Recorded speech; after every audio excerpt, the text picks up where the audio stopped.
हरि जी महाराज की जय, स्वामी जी महाराज की जय।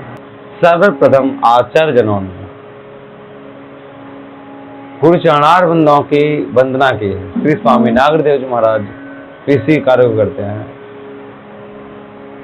चरण कमल रज से मन क्रम बचे आस, अपनों सर्वस जान के बल जाए नागरी दास।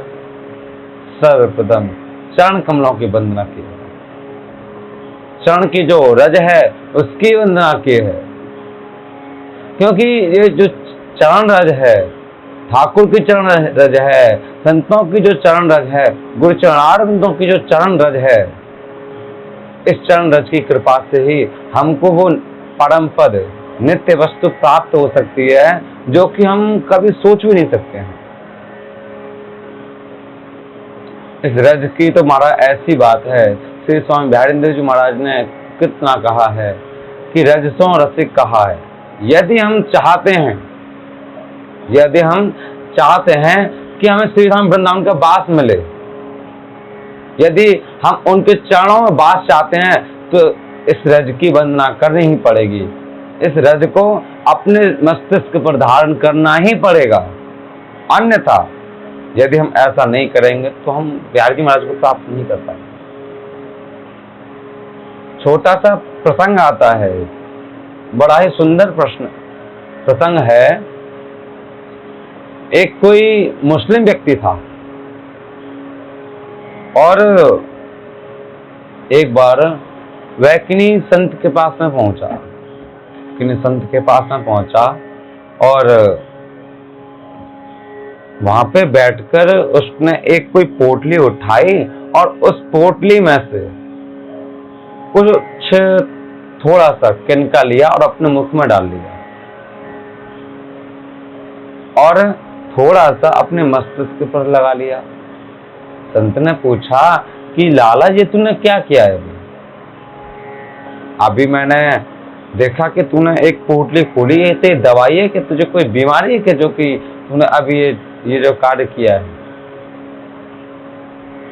उस व्यक्ति ने कहा कि महाराज मुझे बीमारी तो बहुत बड़ी बीमारी है, क्योंकि सबसे बड़ी बीमारी यही है कि संसार सागर में हूं मैं, और संसार सागर में मैं बार बार आ रहा हूं, बार बार जन्म ले रहा हूं।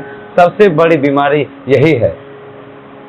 तो ये जो मैंने अभी दवा ली थी, इस संसार से छूटने की दवा ली है कि मुझे बार बार यहाँ पे जन्मना और मरना ना पड़े। संत जी ने कहा, महापुरुष ने, कि लाला ऐसी क्या दवाई तुमको मिल गई जो कि पूरे संसार सागर से छुड़ा के ठाकुर के तरफ तो बढ़ा रही है? कि महाराज बहुत लंबी कहानी है, कि बता बात चीजें विस्तार से मैं बता। तो वह व्यक्ति बताने लगा कि चाहे मैं मुस्लिम परिवार से हूं, ये जो मेरे पास श्री धाम वृंदावन की रज है, जिसका मैं नित्य प्रति सेवन करता हूं, और सेवन क्यों करता हूं इसका भी एक कारण है कि एक बार मैं कहीं जा रहा था, रात्रि का समय था और मैं कहीं से निकल रहा था, तो रास्ते में देखा कि कहीं बहुत तगड़ा ही रंगल मंगल हो रहा है, बहुत अच्छी प्रकार से नाच गाना और वहां पे चल रहा है। वहां पे मैंने देखा तो वहां पर देख के तो मैं डर गया। और डरा कैसे? क्योंकि वहां पे बड़े अजीब प्रकार के तो लोग थे वहां पे,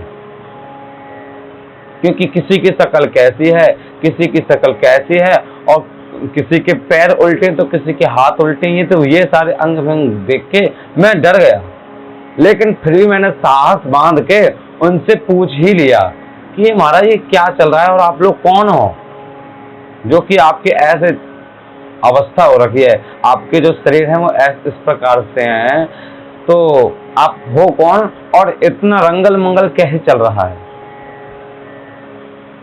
उस व्यक्ति से उन्होंने कहा कि लाला हम भूत लोग हैं, हमारे जो स्वरूप जो हैं अजीब अजीब प्रकार के इसलिए हैं क्योंकि हम भूत लोगों का, भूतों का कोई सुंदर स्वरूप तो होता नहीं है। तो यहाँ पे रंगल मंगल क्यों चल रहा है? तो रंगल मंगल यहाँ पे इसलिए चल रहा है क्योंकि कल हमारी एक बेटी है, उसकी सगाई है, उसका विवाह है, और इसलिए यहाँ पे रंगल मंगल चल रहा है कि विवाह है कि हाँ किससे, कि अरे एक किसान का एक घर है, उस किसान के घर में एक व्यक्ति आएगा और उसका विवाह होगा, कि एक मनुष्य से और एक भूत का विवाह। ये बात तो नहीं सही लगी कि लाला जो वो व्यक्ति है ना, अभी मनुष्य है लेकिन वो कल के बाद में वो भूत बन जाएगा। भूत बन जाएगा कि हाँ, कैसे भूत बन जाएगा? कि भूत बनने का कारण एक ये है कि उसने जीवन भर कभी भजन तो किया नहीं है, जीवन में कभी भजन नहीं किया उसने, तो वो सुबह सुबह जमुना जी पर रेती भरने के लिए जाएगा। उसके साथ में बैलगाड़ी लगी होंगी और उसमें 2 बैल होंगे, 2 बैल होंगे और वो रेती भरेगा और धीरे धीरे वो तो अपने उसमें व्यस्त होगा और दोनों के दोनों बैल आपस में लड़ने लगेंगे। आपस में जब लड़ने लगेंगे तो धीरे धीरे देखते देखते वो जो किसान है, जो मिट्टी भरने वाला है, वो उनको बचाएगा कि दोनों लड़े नहीं आपस में। तो उन दोनों में से एक जो बैल है वो क्रोधित होकर उसके पेट में सींग मार देगा और वो मर जाएगा, और उसने भजन ध्यान कभी किया नहीं है तो वो भूत बन जाएगा। कि अच्छा, कि हाँ, जो मुस्लिम व्यक्ति बता रहा है कि मुझ पे रहा नहीं गया कि इस दृश्य को तो मैं जरूर देखूंगा, क्योंकि ये बात ही कुछ ऐसी है कि ये तो देखने का बहुत ज्यादा मन है मेरा। तो उन्होंने समय भी पूछ लिया कि कौन से समय की बात होंगी, ये तो समय बता दे कि इस समय की बात है। तो फिक्स उसी टाइम पे, और वो जो व्यक्ति था जमुना जी के किनारे कहीं छुप के बैठ गए और वो देखने लगा कि अब देखते क्या होता है। अब देखते देखते जैसे ही वह समय हुआ, वहां पे एक बैलगाड़ी आई और एक उस पे बैठा हुआ एक सवार व्यक्ति था, और जिस प्रकार से उसने बताया वैसे ही वह उसने जो वृंदावन की जो रज है, जमुना जी की जो पुलिन है, वो भरने लगा। अब भरने लगा तो धीरे धीरे वह अपने काम में व्यस्त है, दोनों के दोनों बैल आपस में लड़ मरे, दोनों के दोनों बैल आपस में लड़ रहे हैं। अब देखते देखते एक बैल ने लिया और मारा, उसके पेट में सिंग डाल दिया, वो मर गया, स्वाभाविक है। अब उसने कहा तो ये भूत बन गया होगा और उनकी लड़की की शादी हो जाएगी आज, अब उस विवाह को देख के आऊंगा मैं। तो महाराज वो रात्रि को दोबारा से वहां पहुंचा। अब देखे तो महाराज वहां पे रंगल मंगल कहाँ, अब तो सब रोने लग रहे हैं, रोने लग रहे हैं। तो इस दृश्य को देखकर उसने कहा, महाराज तुम रो क्यों रहे हो, रोने का क्या कारण है? उन्होंने बताया भूत लोगों ने कि रोने का कारण ये है कि हमारी पुत्री की आज शादी होने वाली थी, वो शादी टूट गई, कि वो तो भूत बन गया था, वो जो व्यक्ति था तुमने जैसे बताया वैसे ही मरा था, और वो भूत भी बन गया होगा आप तुमने जैसे बताया था। कि यही तो बात है, वो भूत नहीं बना, वो ठाकुर के धाम चला गया। कि हैं ठाकुर के धाम चला गया, ऐसा कैसे हो गया?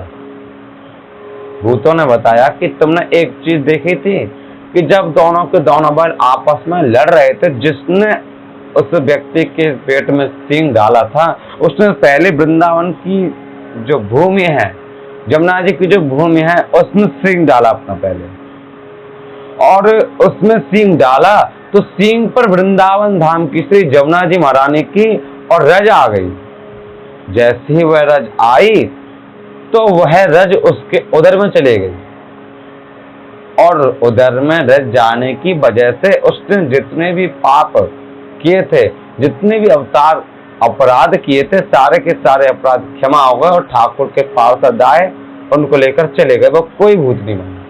कि अच्छा ऐसी बात है कि हाँ, वृंदावन की रज की महिमा इतनी है कि आचार्यजन बताते हैं कि वृंदावन की महिमा जितनी ज्यादा बखान करी जाए, वृंदावन की रज की महिमा जितनी ज्यादा बखान करी जाए उतनी कम है। यदि हमारे पास वृंदावन की रज है, यदि हम वृंदावन में आते हैं